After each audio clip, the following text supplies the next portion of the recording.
नमस्कार दर्शकों, पल पल में आप सभी का स्वागत है।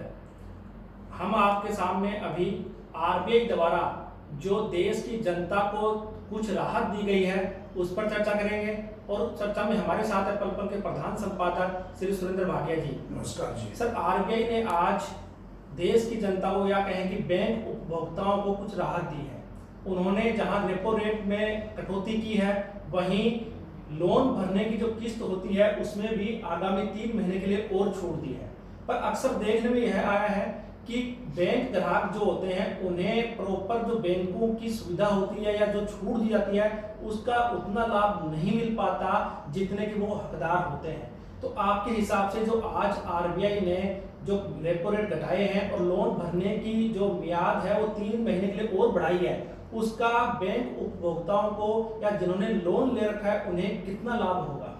ऐसा कमल जी, आरबीआई अपनी ओर से लॉकडाउन के दौरान दूसरी बार आरबीआई के जो गवर्नर हैं वो स्वयं टीवी पे आके और जनता को ईएमआई का लाभ दे रहे हैं। उन्होंने 2 स्पष्ट लाभ दिए हैं। एक जो लाभ है वो यह है कि अगर लॉकडाउन के दौरान किसी व्यक्ति के पास ईएमआई भरने के लिए पैसे नहीं हैं तो पहले 27 मार्च को जो आरबीआई के गवर्नर हैं वो आए थे सामने और उन्होंने 3 महीने के लिए जो ईएमआई भरने की छूट दी थी और अब आज और 3 महीने की छूट दी गई है। इस प्रकार मार्च से लेके अगस्त तक की जो ईएमआई है वो भरने से छूट है। छूट का मतलब ये नहीं है अभी भरनी नहीं पड़ेगी। सबसे बड़ी जो बात है उपभोक्ताओं को कई बार इस चीज़ की जानकारी नहीं मिलती। उनको ये लगता है कि ईएमआई उन्हें भरनी नहीं पड़ेगी। उन्हें भरनी पड़ेगी, लेकिन बैंक 6 महीने तक उनको ज़्यादा तकाजा नहीं करेगा। हालांकि बैंक अपनी ओर से तकाजा भी कर रहा है और बैंक कोशिश भी कर रहा है कि ईएमआई उनकी समय पर आ जाए, लेकिन आरबीआई के स्पष्ट निर्देश हैं कि 6 महीने तक आरबीआई ने बैंकों को ये कहा है कि आप किस्तें ना मांगें, लोगों को मानसिक रूप से परेशान ना करें। उनमें चाहे छोटा लोन है, चाहे होम लोन है और चाहे बड़े लोन हैं, 6 महीने तक जो भी टर्म लोन है, मकान के लिए जो ऋण लिया गया है, गाड़ी के लिए जो ऋण लिया गया है, उनको ना भरने के लिए कहा गया है सर 6 महीने तक। जैसे आपने बताया कि ये भरने का मतलब ये नहीं कि भरनी नहीं पड़ेगी। अक्सर जो ग्राहक होते हैं उपभोक्ता, उनमें एक ही कंफ्यूजन होता है कि आरबीआई ने यदि उन्हें 3 महीने की और छूट दी है तो कई उपभोक्ता यह समझ बैठते हैं कि उन्हें अब लोन भरना ही नहीं पड़ेगा। तो इस चक्कर में उनके ब्याज भी लगता है और बैंक भी कई छिपी हुई शर्तें होती हैं कि ग्राहक को पता ही नहीं चल पाता कि ब्याज पे ब्याज भी उनसे लिया जाता है और जो भरने की स्थिति में नहीं होते उन्हें और ज़्यादा नुकसान होता है। तो आप हमारे दर्शकों को बताइए कि हकीकत में जो लोन न भरने की ये जो शर्त लगाई है, हकीकत में क्या लोन कितना भरना पड़ेगा और इससे उपभोक्ताओं को फायदा होने की बजाय नुकसान होगा या और कुछ? अभी सबसे पहले एक बात को समझना होगा, बैंक ने रेपो रेट घटाया है जी। रेपो रेट 2 तरह के होता है, एक रिवर्स रेपो रेट और एक रेपो रेट। रेपो रेट जैसे अगस्त 2018 में रेपो रेट 6 रुपये 50 पैसे था। उसका अर्थ यह था 6 रुपये 50 पैसे प्रति सैकड़ा रिजर्व बैंक को जो पैसे देता था, क्योंकि सारे जो भी बैंक है, चाहे प्राइवेट बैंक है चाहे गवर्नमेंट का बैंक है, वो रिजर्व बैंक से ऋण लेते हैं पहले और बाद में ऋण बांटते हैं। तो वो रेपो रेट होता है, पहले वो 6.5 रुपये था, आज 4 रुपये रेपो रेट रह गया। इस प्रकार लगभग 1.5 वर्ष में 2 रुपये से भी अधिक 2.5 रुपये का रेपो रेट कम हुआ है। उदाहरण के तौर पे अगर किसी व्यक्ति ने अगस्त 2018 में लोन लिया था और बैंक को वो 10 रुपये प्रति सैकड़ा के हिसाब से उस पे वो ब्याज दे रहा था, तो आज 7.5 रुपया वो हो जाना चाहिए। लेकिन बैंक अपने अधिकांश कस्टमरों को इसका लाभ नहीं दे रहे। सबसे जो बुरी बात है, बैंक जब भी ऋण के लिए कोई भी व्यक्ति बैंक के पास जाता है तो उससे इतने एग्रीमेंट के साइन करवाते हैं, वो ना तो रेपो रेट का उसको लाभ देंगे, फिर ये कह देंगे जी आपने मांग नहीं करी, जबकि जब रेट बढ़ता है तो वो बढ़ा हुआ ब्याज लगा देते हैं बिना ग्राहक की अनुमति के। बिना ग्राहक की अनुमति के। सबसे पहले ये हम जो आज जो लोगों को जानकारी ये दे रहे हैं, बैंक, किसी भी व्यक्ति ने बैंक से ऋण लिया है तो वो लिखित रूप में बैंक को आवेदन करे, भी उसका एग्रीमेंट रिन्यू किया जाए और उसके जो ऋण है उसकी जो ब्याज है रेपो रेट के हिसाब से घटाई जाए।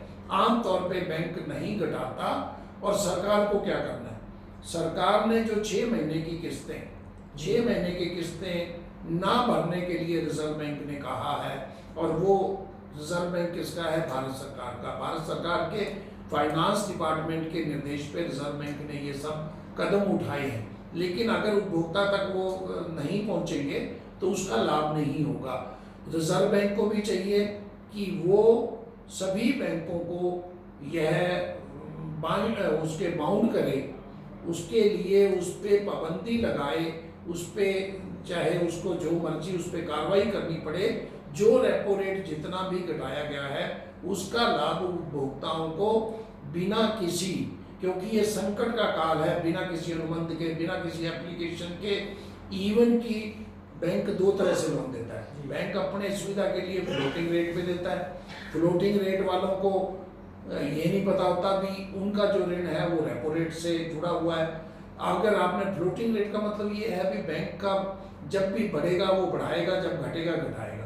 बैंक बिना बढ़े भी बढ़ा देता है, अपने खर्चों के नाम पे बढ़ा देता है और घटाने पे घटाता नहीं है। 90% लोगों के ऋणों के साथ बैंक ने लॉकडाउन के दौरान भी यही खेल खेला है। मैंने पिछले कई दिनों से कई लोगों से बात की है, कई बैंक अधिकारियों से बात की है, उसका निष्कर्ष यही निकला है कि बैंक ने वो लाभ, रिजर्व बैंक का जो लाभ है वो लाभ ग्राहकों तक नहीं पहुंचाया। थोड़ा सा रिजर्व बैंक को और सरकार को खुश करने के लिए केवल जो मकान के लिए जिन लोगों ने ऋण लिया हुआ है उन पर 0.75 घटाया गया है। कुछ बैंकों ने, स्टेट बैंक ने घटाया है, सरकारी बैंकों ने घटाया है, लेकिन प्राइवेट बैंकों ने, वह भी कुछ बैंकों ने घटाया, कुछ नहीं घटाया। लेकिन जो भी प्राइवेट बैंक हैं वो सभी अधिकारियों के भी प्यारे हैं, क्योंकि प्राइवेट बैंक के पास एक इस प्रकार की हिडन मनी होती है जो अधिकारियों को भी खुश करके रखते हैं, चाहे सोशल कामों के नाम पे पैसे उनको मदद करते हैं। और जैसा कि यश बैंक जब बंद हुआ था उस पर जब कठिनाई आई थी तो हरियाणा बिजली निगम के से लेके और कई सरकारी जो महकमे थे उनके करोड़ों रुपए नहीं अरबों रुपए उसके पास थे, जबकि वो अपने सरकारी बैंकों में नहीं थे, उन्हें खाता खुलवा दिया था। हाँ, तो सबसे पहले सभी जिन्होंने भी ऋण लिया हुआ है, आजकल हर व्यापारी ने ऋण लिया होगा, हर गाड़ी वाले ने ऋण लिया होगा, एजुकेशन वाले ने ऋण लिया होगा, तो वो बैंक के पास जाए और बैंक के पास आवेदन करे, चाहे ऑनलाइन आवेदन करे, भी उसकी रेपो रेट घटाने का उसको लाभ दिया जाए। सर, जैसा आपने बताया कि कई बैंकों की ऐसी छिपी हुई शर्तें होती हैं कि ग्राहक उन्हें समझ नहीं पाता है और उसे ब्याज पर ब्याज उससे वसूल किया जाता है। कई बार उसके जो लिमिट होती है 10 या 15 साल की, उससे भी कई सालों बाद तक लोन की किस्तें चलती हैं। तो ऐसे में ग्राहक कहाँ शिकायत करे कि उसे न्याय मिले? नहीं, सबसे ज़्यादा रिजर्व बैंक के पास जा सकते हो, पीजी पोर्टल पे जा सकते हो।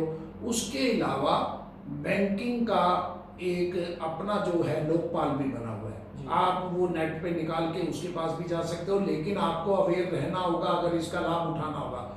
एक प्रश्न जो आपने पहले किया था, 6 महीने की जो किस्तें नहीं भरनी हैं वो उसका जो ब्याज है वो सरकार नहीं माफ़ किया है, बैंकों ने नहीं माफ़ किया है। केवल हरियाणा गवर्नमेंट ने एजुकेशन लोन पे 2% का जो ब्याज है वो अपने से देने की घोषणा की है। उसका लाभ लेने के लिए भी लोगों को रजिस्ट्रेशन करना होगा। लोग समझते हैं जो सरकार ने घोषित कर दिया वो अपने आप हो जाएगा, वो भी अपने आप नहीं होने वाला।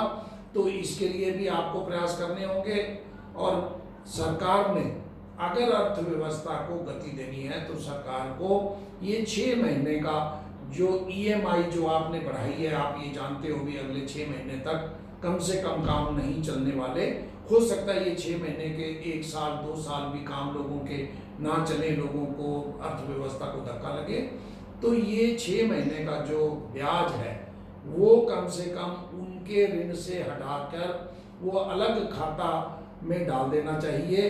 अब अगर वो डाल के सरकार उसको भरे, जी बैंकों को पहली बात तो रेपो रेट का लाभ देना चाहिए, फिर उसके बाद ये जो ब्याज 6 महीने का जो ब्याज है, जो ईएमआई को रेफर किया गया है, आगे फर्दर किया गया है, अब ये करेंगे क्या, एक व्यक्ति ने 5 वर्ष के लिए ऋण लिया है, अब उसको 5.5 वर्षों में ऋण भरना होगा, और 5.5 वर्षों को भी जब उसको रीस्ट्रक्चर करेंगे तो ये ब्याज 5 साल बाद डबल हो जाएगा। तो इसलिए उपभोक्ताओं को सावधान रहना होगा, रिजर्व बैंक की जो घोषणाएं हैं उनका लाभ लेने के लिए, और बैंकों को भी इस संकट काल में उपभोक्ताओं को कागजों के चक्कर में ना घुमाकर उन पे तुरंत 2.5 रुपए का लाभ, जो ब्याज का लाभ है, सभी खातों में देना होगा। और बैंक पहले दे, उसके बाद जो भी ब्याज की दर बचती है वो सरकार भरे, तभी अर्थव्यवस्था में, नहीं तो बैंकों को भी नुकसान होगा और लोगों को भी नुकसान होगा। 6 महीने बाद जब आएंगे लोग तब भी किस्तें नहीं भर पाएंगे, क्योंकि काम 10 टाइप के ऐसे काम हैं, वो काम चलने वाले अभी नहीं है 1-2 साल तक। तो अगर वो किस्तें नहीं भर पाएंगे तो एनपीए होगा और बैंकों के लाखों करोड़ रुपया डूब जाएगा। अगर उन्होंने ये लालच ना किया, बैंकों को बड़े स्तर पर बैठकर इसका निर्णय लेना चाहिए, रिजर्व बैंक के जो भी लाभ हैं उनको जनता तक पहुंचाना चाहिए, अपने उपभोक्ता तक पहुंचाना चाहिए, बिना किसी कागजों की हेर फेर के, और जो भी उन्होंने सिग्नेचर करवा रखे हैं उन सिग्नेचरों को भूल जाना चाहिए। संकट काल को संकट काल के रूप में बैंक भी लें और रिजर्व बैंक का लाभ उपभोक्ता तक पहुंचाएं। सर, जानकारी देने धन्यवाद आपका। तो दर्शकों, हमारे भी आपसे यही अपील है कि आपने यदि बैंकों से लोन लिया हुआ है तो यदि आप उसका लोन न भरने की, जो किस्त भरने की छूट मिली है, उसका लाभ उठाना चाहते हैं तो आप अपने बैंक से संपर्क करें, और जहां तक हो सके बैंक अधिकारी से मिलकर के पूरी तरह से उसकी पूछताछ करें कि आपकी ईएमआई पहले कितनी थी, अब कितनी हो गई, और आपको कितने समय तक भरना होगा। यदि आप जागरूक होंगे तभी आपको इन सब सुविधाओं का लाभ मिल पाएगा। आप देखते रहिए पल पल। धन्यवाद। नमस्कार।